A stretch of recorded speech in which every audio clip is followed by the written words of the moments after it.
94 earthquakes struck one volcano west of Naples, Italy yesterday, and one of them was the strongest ever measured there in the modern era.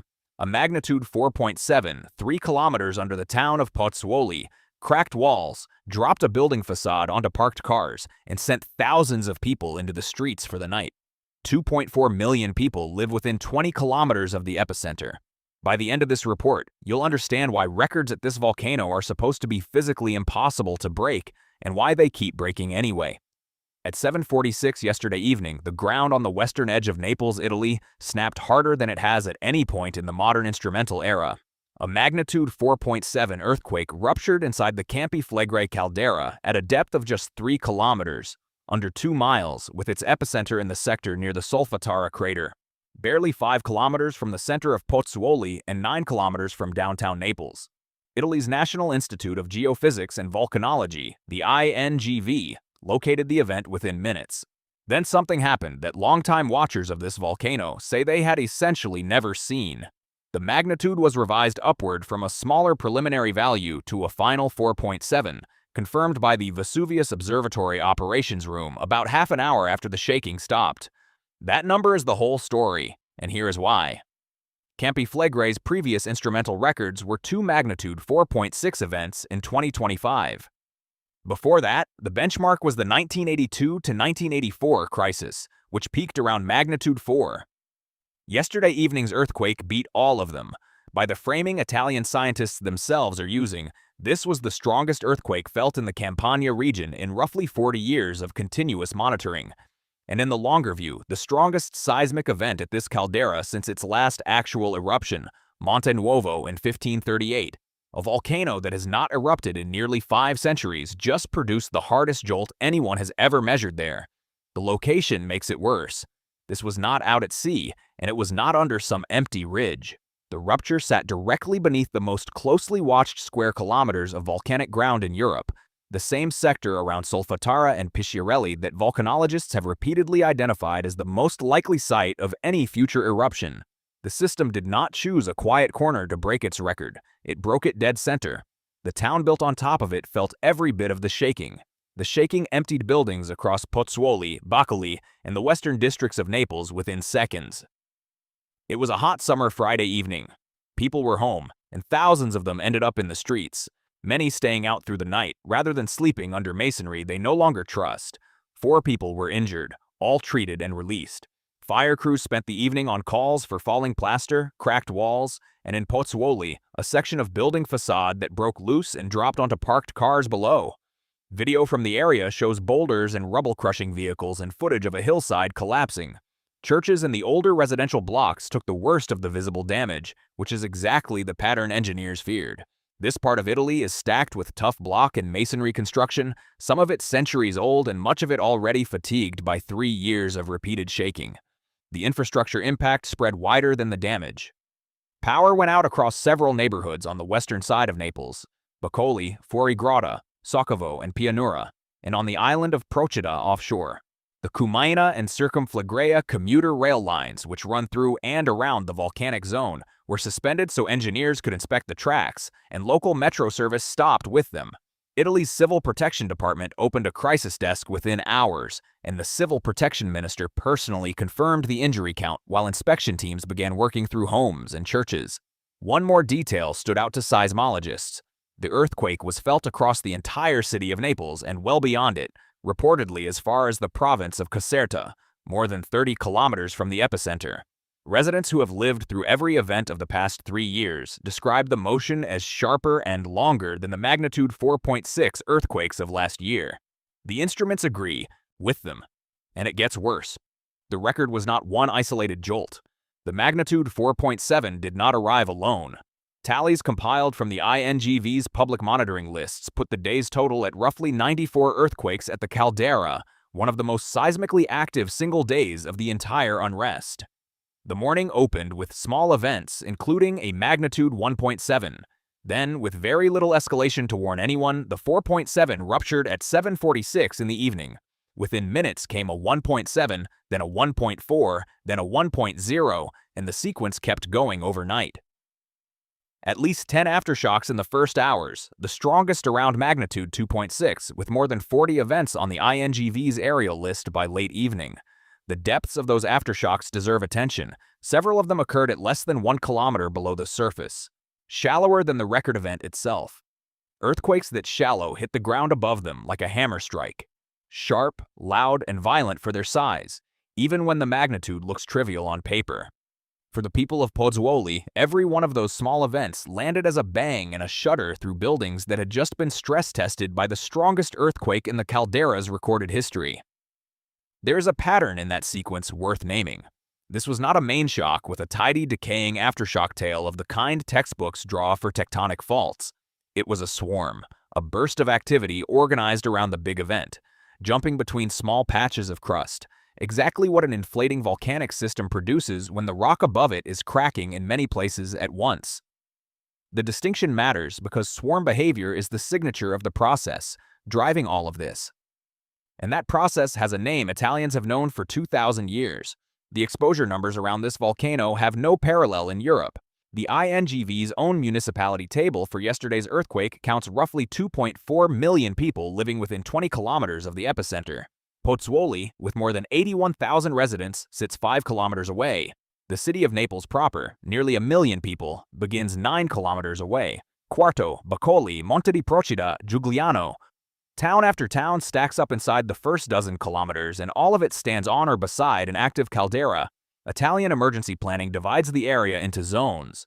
The official red zone, the area that would have to be evacuated entirely before an eruption, holds roughly 500,000 people. The core of highest exposure in and around Pozzuoli itself holds somewhere between 80 and 100,000. These are not abstract map lines. The red zone includes working ports, hospitals, schools, and commuter rail stations, all of it woven through a caldera whose floor has physically lifted the town around it. The harbor at Pozzuoli has risen so much during this unrest that the seafloor has shallowed and ferries have had trouble docking. Civil Protection's standing plan assumes it would take about 72 hours to move the red zone's population, and that assumption itself depends on the volcano providing clear, unambiguous warning signs days in advance, an assumption some Italian scientists publicly doubt, as we will see later in this report. Set those numbers against what this caldera has done in its past. Campi Flegrei produced the Campanian ignimbrite eruption roughly 39,000 years ago, one of the largest explosive eruptions in the Mediterranean's history, and the Neapolitan yellow tuff eruption roughly 15,000 years ago. Nobody credible is forecasting anything on that scale now. But the machinery under those historic eruptions and the machinery under yesterday's earthquake is the same system, and understanding what it is actually doing right now requires one piece of science. There is no plate boundary under Naples. Nothing is grinding past anything else beneath Campi Flegrei. And that single fact changes the meaning of every earthquake there. These events are volcanic. They are made by the caldera itself. The engine is a phenomenon Italians call bradyseism, the slow breathing of the caldera floor. Since 2005, the ground around Pozzuoli has been rising almost continuously, and the total is now about 1.4 meters at the center of the uplift, more than 4.5 feet. Through July of this year, the rate has been running at roughly 10 millimeters per month, month after month. The driver is pressure, hot fluids and gas fed from a magma, body sitting roughly 7 to 8 kilometers down, accumulating in the shallow hydrothermal system and pushing the ground upward like the lid of a pot.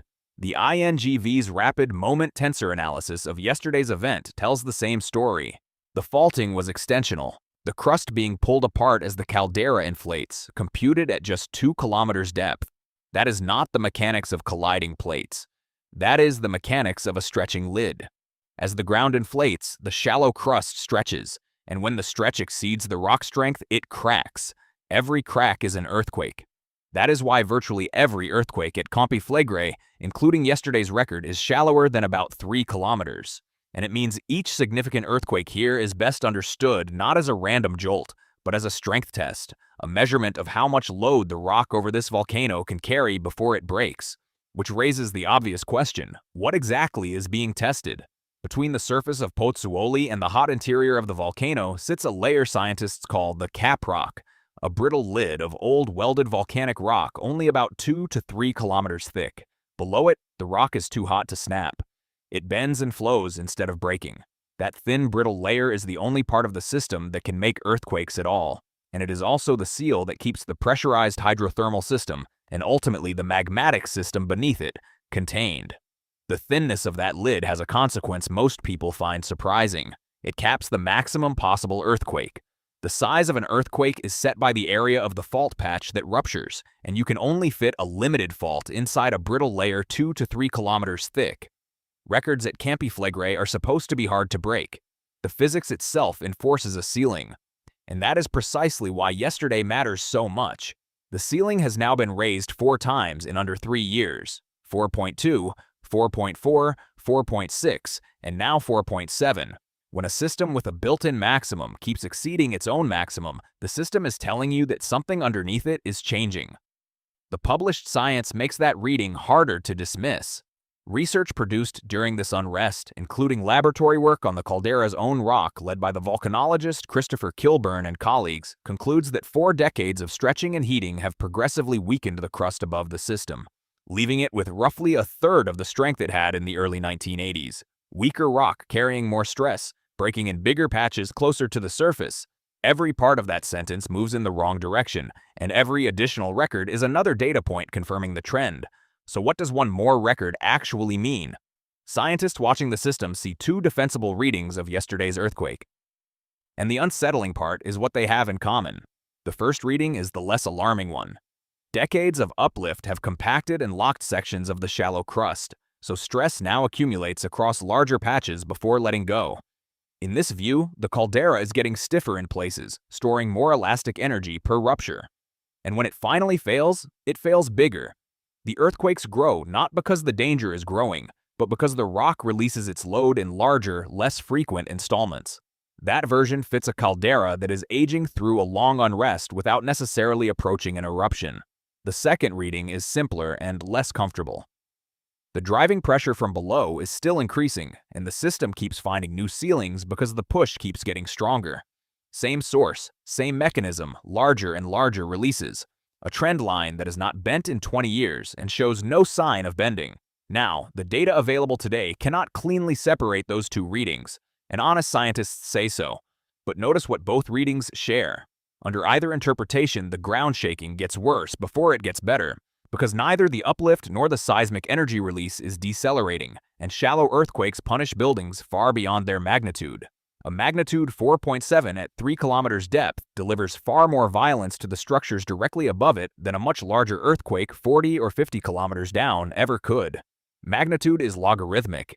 Yesterday's event released roughly 1.4 times the energy of last year's 4.6 and about twice the energy of the 4.4 events before that. Italian engineers have warned that an event in the magnitude 5 range, which this trajectory cannot rule out, could start collapsing the weakest of Pozzuoli's fatigued masonry outright. The distance from 4.7 to 5.0 sounds small. In energy, it is nearly a factor of 3, and this caldera has climbed half a magnitude unit in 3 years. That climb is not an impression, it is a ladder you can draw rung by rung, and it is the clearest way to see where this system has been heading. Follow the sequence. September 2023, magnitude 4.2, then the strongest earthquake of the modern unrest.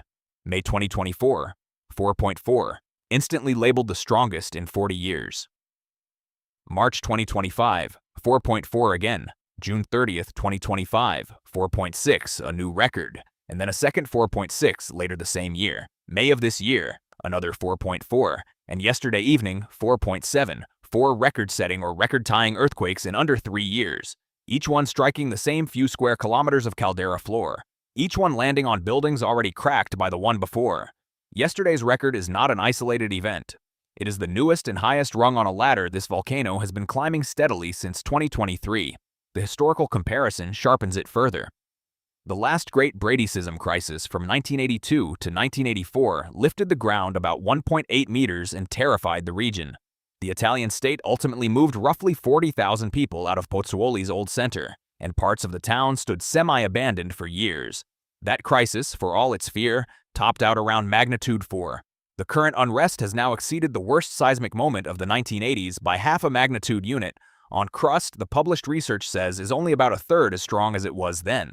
And unlike the 80s crisis, which rose and subsided inside 3 years, This one has been building for more than 20, slower, longer, and with a higher ceiling every time it tests itself. There is one genuinely reassuring fact in that history, and it deserves equal airtime. The 1982 crisis ended without an eruption. The system pressurized, cracked, terrified everyone, and then resealed. 2 years of fear resolved into decades of quiet. That precedent is the strongest argument that record earthquakes by themselves do not mean magma is coming. But the 80s crisis is also the reason today's scientists watch this system so closely, because it proved the caldera can walk right up to the edge of everyone's nerves and hold there. The question that actually decides what happens next is not the magnitude at all. It is whether anything else in the monitoring data has started to move. And that brings us to the most contentious part of this story, the alert level. Campi Flegrei has sat at yellow, level 2 on a 4-step scale, since 2012.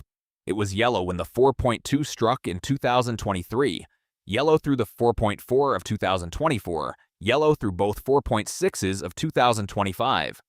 And as of last night, after the strongest earthquake ever recorded at the caldera, it is still yellow. No change was announced, and the official position is that yesterday's event, record or not, remains consistent with the ongoing volcano-tectonic unrest, pressurized fluids cracking old rock, not magma on the move. To be fair to the officials, that position is grounded in real science. The alert framework is built on multiple parameters, not magnitude.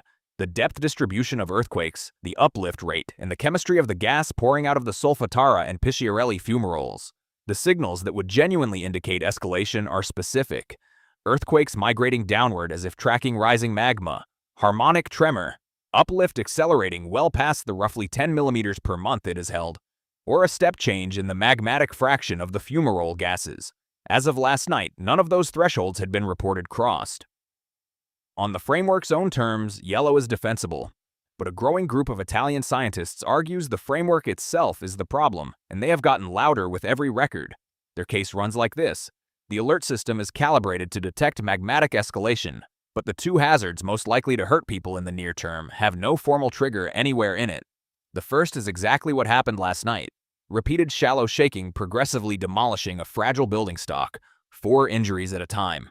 The second is a phreatic explosion, a steam-driven blast from the overpressured hydrothermal system that requires no magma at the surface, can occur essentially without useful warning, and would be lethal within its radius in an area as densely inhabited as this. Several prominent researchers have said publicly, speaking as individuals rather than for their institutions, that they would already be moving the most exposed residents of the Pozzuoli core, because a warning system tuned to magma may stay calmly yellow right up until the moment one of those non-magmatic hazards arrives. That tension has also fed a viral claim worth dispatching quickly, that authorities know an eruption is imminent and are hiding it. The data do not support that. The INGV publishes its monitoring bulletins every single week for anyone to read. The deformation and gas numbers are public, and none of them shifted into a pre-eruptive configuration yesterday. The honest concern is not a cover-up.